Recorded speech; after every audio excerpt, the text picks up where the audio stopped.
again, friends, and welcome back to my channel. My name's Amy, and I'm glad you decided to join me for this video. Today's video, I am going to be sharing with you the first two chapters of the book that I wrote called Legends, Orbs of the Elements. This is a fantasy adventure, and I really want to promote and share my book with the world.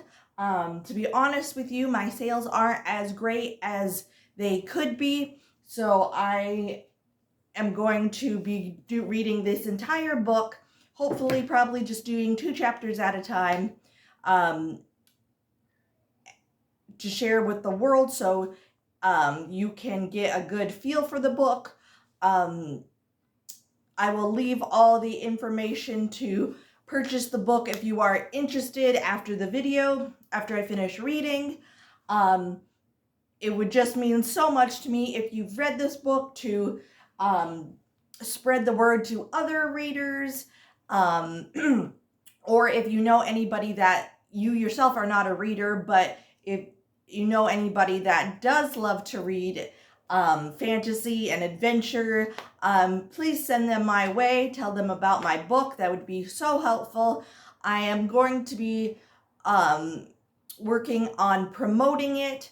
I really need to get some cards out into the world, and I also will be making a website, not a website, a Facebook page where also information can be found. That way, again, it's getting it more out into the world. So I will let you know when it's finished and all that, so you can, again, if you want, share with friends and family.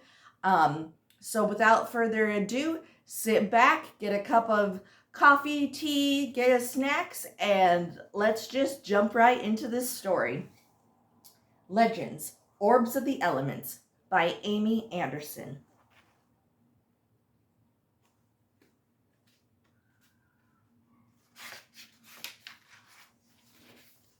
Chapter 1. Prince Nero was enraged. He burned with hatred for this woman.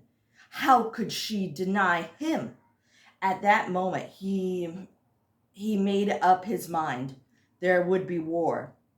What a battle it was. It lasted 10 horrible years. Nero had won what he wanted, but he had also lost a great deal of men. He had made plans for the woman that had refused him what Nero desired. The prince went to war with his territory in the north against hers, which was the southern plains. After the war, the prince now ruled both the north and the south territories. Nero enjoyed seeing people suffer at his hand. He let her live, but told her when she would have a child, he would take that child away from her. That was his promise to her. She could live with her husband that she loved, but the child would be Nero's property. The prince was no fool. He knew that when she would have her baby, she would do anything to protect it. The prince fixed this situation. He summoned the best dark wizards and witches to... Oh, excuse me, please. He summoned the best dark wizards and witches to come, and he would choose among them whom he would pick. Dozens came forward. The prince put a task before each of them. Only the greatest wizard and witch could accomplish this task. Once he had his 2 chosen ones, he asked them to keep an eye on the woman and to make sure she did not try anything foolish. The woman had chosen love over power and wealth. Prince Nero was a patient man. There was a sizable number who resisted Prince Nero. Like any race, there are good and bad people. There were a handful of noble wizards who put their magic to protect the people. There was another race called travelers. These people could do a variety of magic. They usually did not take any sides in a war, so they were free to roam north, south, east, and west territories as they pleased.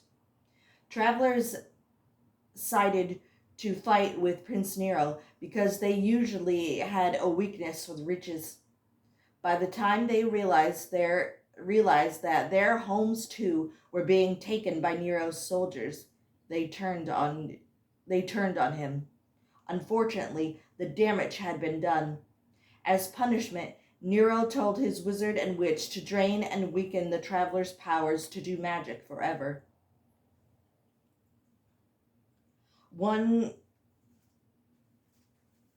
other resistance that some produced were called legends.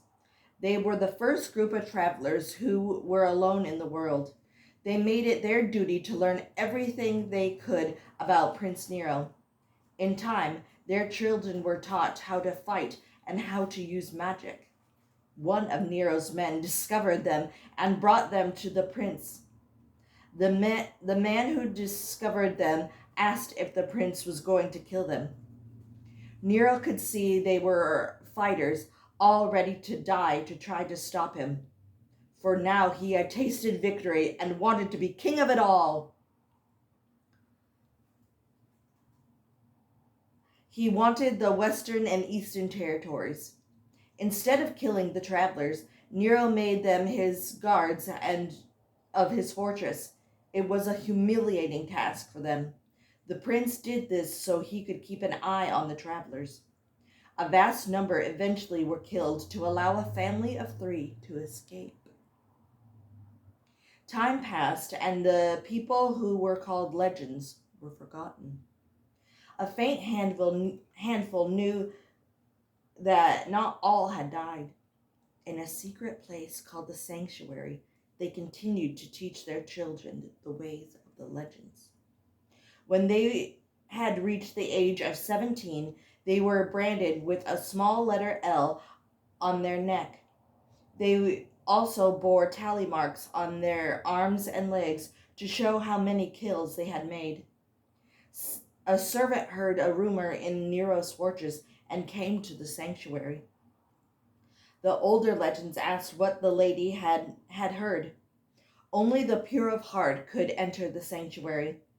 The legends designed it that way. They also had it that after the common or non-magically inclined people left, they would forget the information they had brought. "What do you think it means?" one elder asked another. The old man looked at him before he spoke. "If Nero has the 5-clawed dragon made, then we must assume he wants the 5 orbs." The others with him talked in low whispers. No one knew where the 5 orbs were. They had been lost for centuries. The elder people all looked at one another. "You know what this means, then. We must go and get her." The rest murmured their agreement. The old man hated what he was going to do, but he also knew she would understand, even though it would pain her deeply. The old traveler turned legend closed his eyes and held out both hands in mid-air like he was reaching for something. Then he spoke clearly and loudly. "Legend, it is your time. Arise and fulfill your destiny, and may the elements protect you." In the fortress, which was Nero's home, lived a youthful woman of the age of 21. This young lady awoke with a start and was in a heavy sweat. She looked about to get her bearings. Her older brother was by her side with a compress to her forehead. She looked up at him. "What has happened?" she asked, not sure of what she had experienced. He smiled at her. He was 2 years older than she.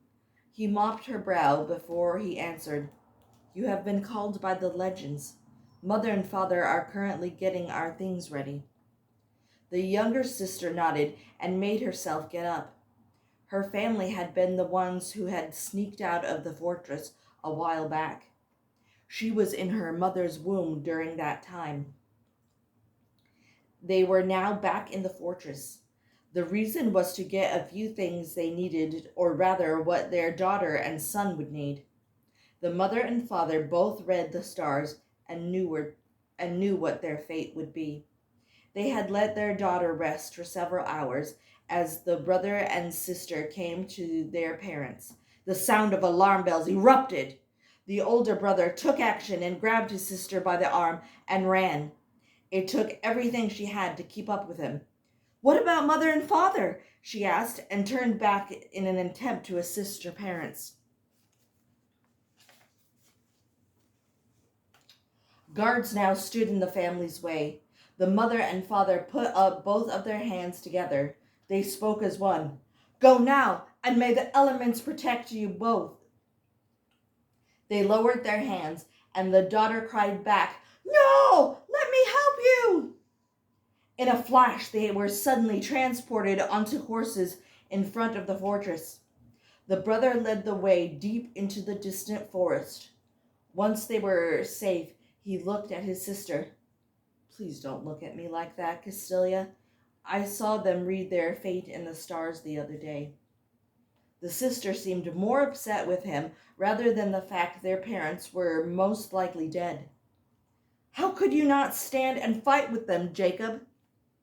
The brother moved his tunic up and down to let air flow and dry the sweat on his chest. He gave her a serious look. She closed her eyes and turned away. A moment passed, and she returned a look to look back at him. He now came up to her and knelt beside her. "I know you are right, Jake.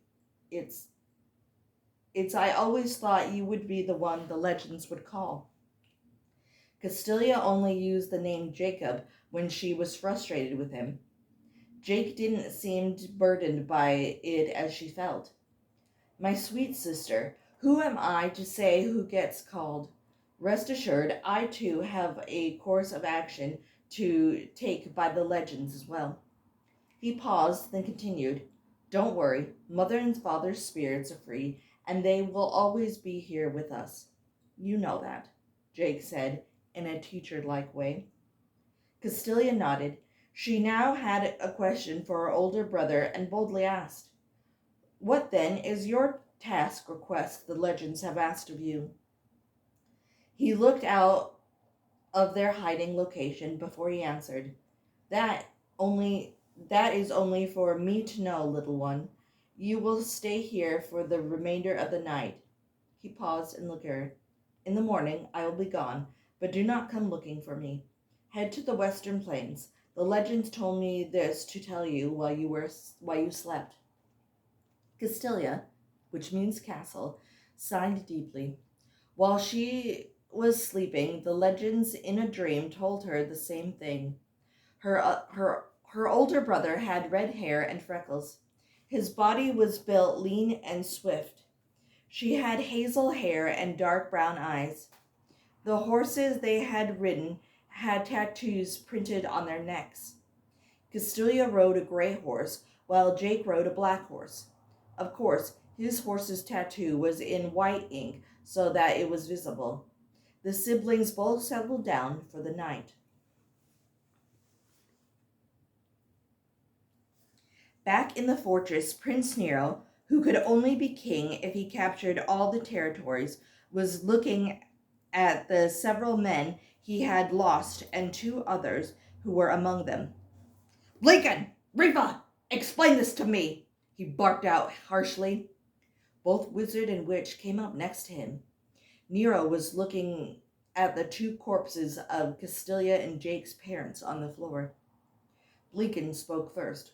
"My lord, they shielded their presence from us. By the time we realized they were here—" He stopped and let Rifa also speak her mind to Nero. "Like Lincoln has said, we were both distracted trying to locate the orbs." She paused for dramatic emphasis. "So you may be king, no, a god of all." Nero had heard enough. "Silence, the both of you!" He turned to them sharply. "If I am correct, they were legends, which means someone told them the 5-clawed dragon. Find them, you idiots!" he suddenly yelled. They both left his side swiftly. When they were gone, Nero spoke to himself. "Run, you legends. You may have a head start, but I'll get the first orb." Just wait and see. A sound made him look up. Both Blinken and Rifa held an arm of a woman servant who had told the legends what she had overheard. Nero looked down at her. "My dear lady, have the decency to look at me while I speak," he said, in a tone that was almost friendly.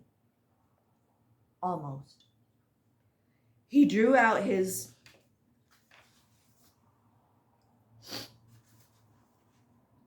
dagger and used the point to lift her head up so he was face to face with her.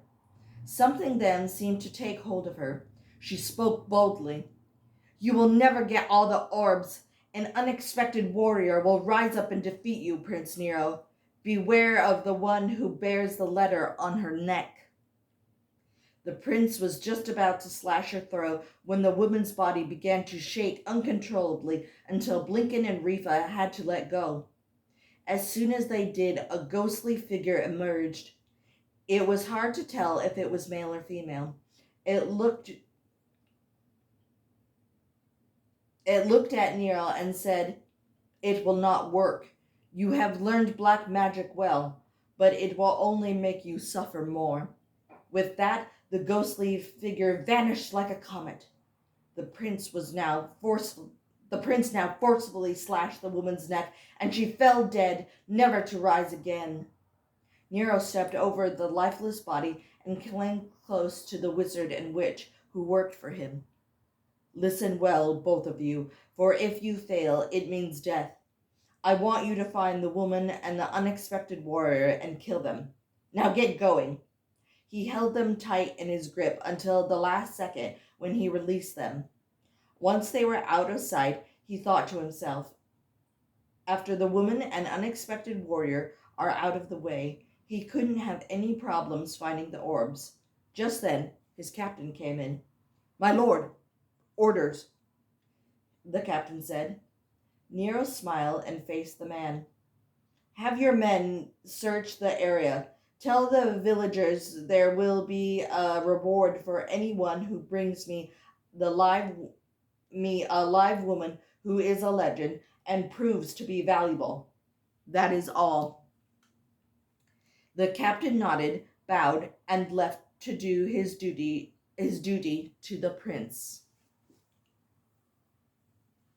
So that is all for today. I know I said I'd do 2, but this is a longer video. I hope you enjoyed this chapter. I hope you stick around for all of it.